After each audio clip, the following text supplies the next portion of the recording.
हाथियों का उपहार। राजा कृष्णदेव राय समय समय पर तेनालीराम को बहुमूल्य उपहार देते रहते थे।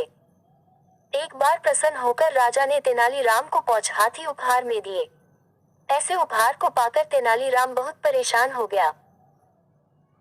निर्धन होने के कारण तेनालीराम 5 हाथियों के खर्चों का भार नहीं उठा सकता था, क्योंकि उन्हें खिलाने के लिए बहुत से अनाज की आवश्यकता होती थी।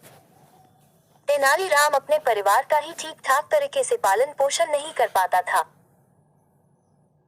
अतः 5 हाथियों का अतिरिक्त व्यय उसके लिए अत्यधिक कठिन था। फिर भी अधिक विरोध किए बिना तेनालीराम हाथियों को शाही उपहार के रूप में स्वीकार कर घर ले आया।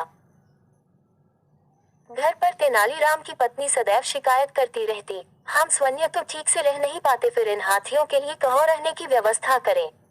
हम इनके लिए कोई नौकर भी नहीं रख सकते। हम अपने लिए तो जैसे तैसे भोजन की व्यवस्था कर पाते हैं, परंतु इनके लिए अब कहाँ से भोजन लाए।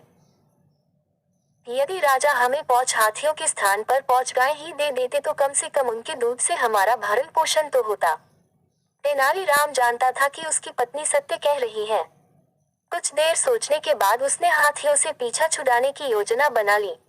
वह उठा और बोला, मैं जल्दी ही वापस आ जाऊंगा। पहले इन हाथियों को देवी काली को समर्पित कराऊं।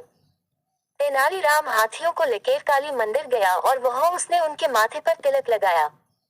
इसके बाद उसने हाथियों को नगर में घूमने के लिए छोड़ दिया। कुछ दयावान लोग हाथियों को खाना खिला देते, परंतु अधिकतर समय हाथी भूखे ही रहते। शीघ्र ही वे निर्बल हो गए। किसी ने हाथियों की दुर्दशा के विषय में राजा को सूचना दी। राजा हाथियों के प्रति तेनालीराम के इस व्यवहार से अप्रसन्न हो गए।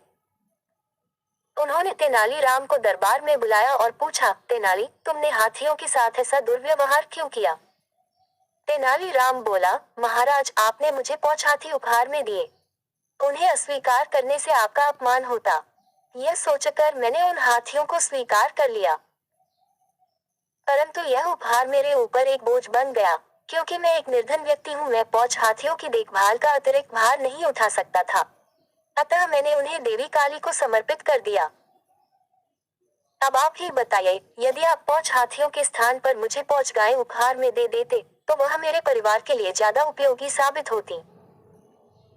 राजा को अपनी गलती का एहसास हुआ। वह बोले, यदि मैं तुम्हें गाय देता, तब तुम उनके साथ भी तो ऐसा दुर्व्यवहार करते। नहीं महाराज, गाय तो पवित्र जानवर है, और फिर गाय का दूध मेरे बच्चों के पालन पोषण के काम आता। उल्टे इसके लिए वे आपको धन्यवाद देते, और आपकी दया से मैं गायों के व्यय का भार तो उठा ही सकता हूँ। राजा ने तुरंत आदेश दिया कि तेनाली से हाथियों को वापस ले लिया जाए तथा उनके स्थान पर उसे 5 गायें उपहार में दी जाएं।